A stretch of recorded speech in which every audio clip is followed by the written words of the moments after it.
Hi, I'm Steven, the host of the MENA Surge podcast, your ultimate source for Web3 and FinTech-related news in the MENA region. We're powered by FinTech Surge and Future Blockchain Summit in association with GITEX Global, an integral part of Expand North Star taking place October 13th through 16th at Dubai Harbour. We're excited to be partnering with Web3 TV and its host Ornella Hernandez for Web3 Talks. Hello and welcome to the Web3 Talks. My name is Ornella Hernandez. And I'm Steven Bess. And today's guest is Sam Huber, who is the CEO of LandVault. We have some exciting news that came out this week. LandVault was acquired for $450 million by Infinite Reality. How does it feel, Sam? Feels great. It's been a long journey to get there and very excited. All right, so who exactly is Infinite Reality and why did they acquire LandVault? So Infinite Reality is a company that is actually only a few years old. They've started the esports space and then moved into gaming space. And they now have the vision to basically become this tech platform for immersive technologies. So if you're a brand, a creator of all size, from an individual creator or a Fortune 500 brand or even government, the thesis is that you're going to want to enter the next phase of the internet, which will be more immersive, mainly driven by gaming technologies. And Infinite Reality wants to be the one-stop shop to enable the clients to do that. And that was always the vision that LandVault had as well. We were focused mainly on the enterprise clients here in the Middle East, working with a lot of government entities. They focus more in the brands in the Western world. So the combination of two entities really create this one-stop shop and a very strong solution for our customers. Well, so I guess you're saying that Metaverse is still going strong then? Well, I think we proved that. I mean, you know, there's hasn't been a lot of exits in this space. There hasn't been a lot of successful fundraisers over the last couple of years. Everyone thinks the Metaverse is not really a thing. And I think if you look at destination platforms where you have to go somewhere, it's true that there hasn't been a lot of traction. But our vision for the Metaverse was simply an evolution of the internet, a more immersive internet. So think of it like 3D websites. You do not need to leave the internet. You're just going to have a more immersive, more exciting type of experience. And I think a lot of clients, a lot of enterprises have jumped into that. Well, and it seems to have paid off for you. It's been exciting. Yeah, it hasn't been a straight line. You know, we started as a gaming company about 5 years ago. The vision was always that those virtual worlds were going to become more and more important, that more and more people were going to consume them. And so the tools around the creation, the publishing, the monetization of those worlds was going to be more and more important. And we've spent the last 5 years building those tools, and it all kind of culminated with this acquisition yesterday. And this is just the beginning of a new chapter. We're still, you know, obviously still operating. LandVault is becoming the enterprise department of Infinite Reality with a big focus on the Middle East. Okay, so what is next for LandVault then? Where does that leave your role, the employees at LandVault? How do you guys fit into the vision of Infinite Reality? So basically just slotting in as the enterprise department. So Infinite Reality's main product is called the Studio product, and it's basically a tool that uses AI to very quickly create virtual worlds without the need to actually develop it from scratch. Just by looking at your brand, the type of product that you sell. If you're a retail shop, for example, it can create a 3D experience for you that you can just host on your website. That's more of a consumer/small business product. LandVault comes in with more of an enterprise product where we can create custom experiences from scratch, like we have done for Formula One in Abu Dhabi, for example, that needed a whole digital twin of the track, or malls, or even government entities here, or big brands. We need a bit more of a white glove touch, a bit more of a custom product. Okay. This is where LandVault can come in. We have the platform to host this experience. We have a pretty large creative team, over 100 people to build those environments. And so now together with Infinite Reality, we have the consumer side of the product all the way into enterprise and government. Okay, and I know that company has also been acquiring multiple companies in addition to LandVault, all within this immersive tech field. So what exactly does that mean in layman's terms, immersive tech? Well, immersive tech is really all the technology that you might need as a creator or as an enterprise to enter this new phase of the internet. So that involves things like what LandVault does, which is a hosting platform, a monetization technology for virtual worlds. That also includes a studio that they have based in LA that can actually do motion capture. So if you're an athlete or an artist and you might want a 3D representation of yourself to do a digital concert, you need to capture that in the first place. So we can do that. We have an avatar company that just been acquired to do pretty realistic faces. You scan yourself, you can now be, you can put that on top of your avatar. We have another company, Drone Racing League, which is basically blurring the line between physical sport and digital sport, and would be a great case study to show how the sport can become immersive. And so if you put all of these properties, all of these assets together, you start to have this end-to-end solution. And if you're a big brand, whatever vertical you're part of, could be retail, it could be sports, it could be luxury, you're going to need some of those elements if you want to enter the next phase of the internet. And Infinite Reality's goal is to have all of them in-house, so that no brand, no customer would need to go anywhere else and really become this kind of monopoly, or at least market leader when it comes to immersive tech. So it is a bet on the future of the internet, and I think with all the assets that we have now, no one really can compete, and it's going to be very exciting to see. Okay, so a full loop within their entire ecosystem then. Yeah, that's right. Because if you look at what's happening now, a lot of if you're a brand, you're looking to create an immersive experience. Maybe you want to sell products in a different way. You have to find a place to scan the products, so it becomes a 3D asset. Then you need to build a virtual experience. Then you need to find a way to put that on your website, or maybe you want it to be in Roblox. So you already have to deal with 5 or 6 different suppliers. It's very expensive, it's complicated to manage, and this is why a lot of companies have not done that. But if you could talk to one company and they can do everything from A to Z, then that becomes a very, very interesting proposition. And are these platforms necessarily blockchain based at all? Is that not needed? No, blockchain, I think the way we see it is that it could be an additional product if you wanted to tokenize this content, but it doesn't have to be. And at the moment, we see that a lot of enterprise and Fortune 500 and governments, they are more likely to adopt immersive tech than blockchain. I think blockchain is still, it's growing, but if you look at the adoption curve, it's still a little bit nascent. We need to really understand the use case. So we're looking at it as 2 separate things that could go together, but do not have to. Great.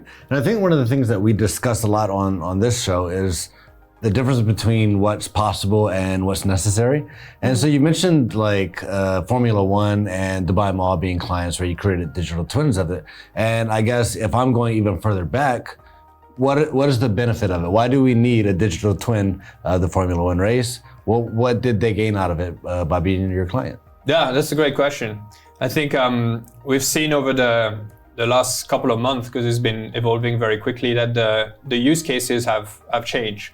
When we started that project with Yas Marina, the main goal was to create more engagement for fans. So that's often one of the reasons why you see those brands trying to build a virtual world or go into Roblox or build experiences like that. It's just another way to engage with a younger fan base. And especially for sports, we know that younger people do not really watch TV in the same way. They're not able to focus, do not want to focus for 90 minutes on an event. They have a second screen. So how do you keep them engaged? And having those virtual environments can be a great way for them to look at the action from a different angle, or maybe between the events, between the Formula One races, you can still engage your fan base. So quite often it's an engagement tool. But what's been interesting to see over the last year now is that the next phase of the project, it's quite often around actual utility and operations. So if you have a big venue like a Formula One track, you imagine that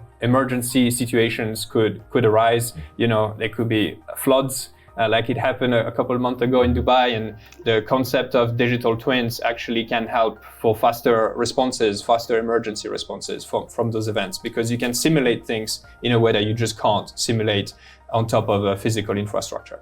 So, the way I see it is, if you were a retailer 10 years ago, you probably were just starting to have pictures of your product to start selling online. At the time, it didn't feel like it had to go this way. This was a bit of a bet that retailers were making, that people were going to go online and buy products. And then 5 years later, everyone had videos of products. So I think the next step for everyone that has physical infrastructure is that you will just have a digital copy of it. It's just going to be something that, just like everyone has a picture of their product, you also have a 3D model that basically mimics the physical asset. Because if you start integrating AI on top of it, if you have a building, for example, you can easily run simulations to figure out what happens if this lift doesn't work. How should the air conditioning be set up if the whole top of the building isn't habited? Where are the losses when it comes to heating? Not in Dubai, but maybe in other countries. So you can simulate things in a way that would be very, very difficult to measure in the real world and save a lot of time and a lot of money. So ultimately, it's going to come down to being more efficient with physical infrastructure. Yeah, I love that use case, especially the one that you pointed out of the natural disasters, like the flooding in Dubai. Being able to simulate that, come up with a prevention plan for the future is really important, and a use that maybe a user, average Joe, might not know about. Sam, you mentioned engagement tools. Now I want to talk about a separate entity, a separate product that you created separate from LandVault called Metera, which recently launched a few months ago. And it's all about the creator economy and helping content creators, influencers, anyone who uses social media basically to monetize their content and get rewarded for it. So I wanted to learn a little bit more about how that's going and what your mission for that is. Yeah, so Metera is a foundation, so it's a separate project. It's a project that eventually will have a token, so fairly decentralized. It was originally created within LandVault and very quickly kind of spun off as a separate entity. We raised $3.6 million in April on the token to kind of get us started and build a great product. And the product is basically a monetization layer that would sit on top of existing social media platforms. So you've probably heard of SocialFi and how those platforms where you can basically, as a creator, there's better ways to monetize your content. Maybe you tokenize your post or you have a fantasy game on top of it, which is great. Our approach is not to create a new social network, which we think is very hard because you compete with Instagram and YouTube and X and all of that. So you're not downloading a separate app, you're not creating a new account for anything? It's basically it's more like a monetization layer that lives on top of those platforms. So if you are using X or you're using TikTok or you're using YouTube or Instagram, you can connect to Metera.club with your social accounts. So then your accounts are connected. And from there, we know, basically we understand the engagement that you get. We don't have any access to any personal data, but we just see the number of likes, we just see the number of retweets and things like that. And we basically offer rewards for users based on the engagement. So the more engagement you have on Twitter, the more retweets you get, or the more likes you get on TikTok and all those platforms, all of that aggregates into a number of points that you can claim every week. And these points are then converted into actual rewards that are funded by our token and also by brands that come to partner with us to reach that audience that we are aggregating. So where's the money coming from then? That's my next for question. These rewards? The brands, I guess. Yeah, so the money originally comes from the ecosystem pod that Metera has, but we're already starting to work with brands, and a lot of those brands are Web3 projects that are looking to grow their own channels, so have more users, and they basically can create campaigns on our platform. And to create a campaign, they can add money to the pot, and that pot is then split to the creators based on how many points you get. And then there'll be an interesting Web3 mechanics under the hood, so you'll be able to stake for your favorite creators. The idea here is to kind of redesign the mechanics of what makes someone famous, let's say, or successful on social media. Today it's all about followers, it's all about engagement. We know that you can buy this, and a lot of people do, but actually finding people to stake for you, to put money for you, locked in, those are true fans. That's harder. That's harder to fake. And so the idea is this concept of super fans, that actually having 100 people that really believe in you is more valuable than having 1,000 people that just see your posts on Instagram. And I think Web3 can really actually bring that theory, that super fan theory, to life, where you do not actually need to have millions of people. It's not about those vanity metrics, but it's about having a core group of fans that really believe in you. And if they actually stake on your behalf, you get the rewards and you split it back to them, and you can really make a living as a creator, not millions of dollars, but probably thousands a month that you can make. And the idea really is to develop that middle class for the creator economy. if you look at the numbers right now, you have the top 1% of creators, which are the influencers. Yeah. They capture more than 90% of the revenue. Yeah. And so we want to create that middle class where, if you have 10,000, even 5,000 followers, but they engage, they like what you're doing, you should be able to make a decent living out of that. And that's what Metera aims to do. Yeah, sure. I mean, it sounds like at a certain point, your favorite influencers will have their IPO and be ready to exactly. To so that's the idea. Yeah, you can basically turn yourself as a creator into a business in a way where people can back you, and if you're successful, you can then reverse some of those profits back to your network. And if you decide to keep it for yourself, maybe they won't back you as long. So the system kind of comes into an equilibrium where, based on how much rewards you're getting and how generous you have with your backers, you can actually grow, I think, in a different way. So instead of just chasing followers and chasing engagement, we're going to create a separate metric for success on social media. I'm surprised this hasn't been done before. I think there's been there's been quite a few tries of companies that have tried to gamify social networks in different ways. We're coming with a different approach here, which is on top of existing platforms. Right. So, which I think is the key. No one wants to have to create content separately on a platform doesn't have a lot of users. Right. And I think we can piggyback on those platforms and hopefully create value for the creators. So go where the users are. That's the moral of the story. And because I always think of like the doomsday possibility, several times in this show, I always come up with, well, what if this happens? Yeah, you're a devil's advocate. I kind of am, and I think I watch too much sci-fi. You make a good investor. Yes. So I'm thinking about if you get to a point where people are now investing specifically into an influencer, I think that can grow to be huge. It could be massive investments. It can become institutional investments.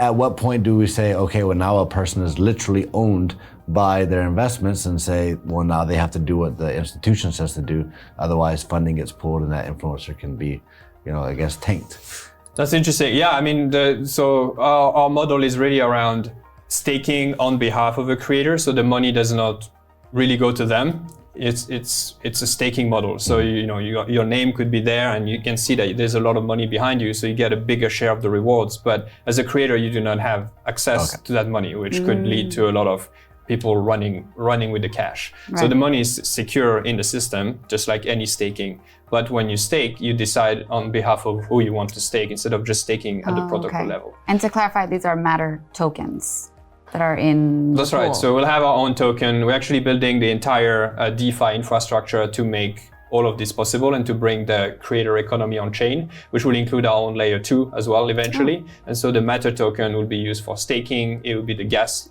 token as well. So all of that is being built right now. We really focus on the app at the moment, connecting with X, connecting with Instagram, getting as many users as possible, and then from there also building the DeFi infrastructure underneath. Okay, so can you tell our viewers how to sign up for this, where to go? It's very simple. You can just go to Metera.club. The club is a term that will reveal why it's called a club. Basically, creators will be able to create their own clubs, which comes around this staking concept. But you can go to Metera.club. You can sign up with an email. You can connect your X account, your Instagram accounts, and every week come back to claim your points. And very soon we'll be able to convert these points into actual rewards. Okay, and the idea is to be able to connect more social media platforms to Metera, right? In addition to X and Instagram in the future? Exactly. So we're basically releasing every couple of weeks a new platform. So you'll be able soon to connect with TikTok, to connect with YouTube, and then eventually to connect with Roblox or maybe even LandVault. And so this is where we don't want to be just a tool for a couple of platforms, but this is supposed to be a dashboard for creators that can connect all of the platforms where they're active and get rewarded for it. Okay, amazing. So Sam, going back to your overall vision, Metera fits into this creator economy. LandVault, now part of Infinite Reality, is part of immersive tech. But I wanted to hear from you as an entrepreneur, maybe if you have some advice for other entrepreneurs out there when it comes to those that are trying to either exit or sell their companies, or what advice do you have out there for other business owners? I think it starts with, for me at least, start with a a vision, almost like a thesis on what is changing in the world. And quite often, the big companies are built on riding a change. They see something changes. It could be for businesses that are trying to act differently or that are adopting the internet in a different way. Or it could be for consumers where their day-to-day is changing and they can see a new habit forming, and you build a tool around that. So I think the main advice is really to really identify a problem. That could be a business problem, that could be a consumer problem, and try to build a tool around that, and also try to qualify how big that problem is going to be. Because I often see people with ideas, and sometimes those ideas are great, but it really doesn't affect a lot of people. And if you're trying to build a global business, you need to be able to impact either hundreds of thousands of businesses or billions of people. But at the same time, there are different scales of businesses, and you can have a very successful business by servicing a handful of customers. So I think it really depends what your ambition, motivations are. But ultimately, if you want people to pay you for something, it has to solve a real problem. I would like to ask you, because I know that last year you came to our first edition of Future Blockchain Summit at Dubai Harbour. And of course, we hope to have you back this year, especially with all the exciting news that you're bringing to the table right now. Tell us a little bit about your experience at Future Blockchain Summit and what excites you most about this particular show. Yeah, as someone who is not a big fan of most events, I would say that this was actually a great one. Events is really all about the people that are there and the companies that are there. And I just remember going there and, meeting a lot of great people from various companies, all the way from small startups with very interesting ideas and concept to like bigger companies. I felt like it was just a very, well-run event with the right mix of speakers versus, the show floor. So I think overall it's a great event, and it's one of the few that I'm still attending. So great. Well, we look forward to having you back. October 13th through 16th at Dubai Harbour alongside Expand North Star. All right. I'll make sure to get the light blue shirt memo for next time that we're all together. All right. Well, thank you so much for your time today. Thanks for having me, guys. Sam, and everyone, make sure to check out Infinite Reality, LandVault, and Matera to learn more about it, and reach out to Sam if you have any questions. Thank you for tuning in to this episode of the Web3 Talks, and I'll see you guys later.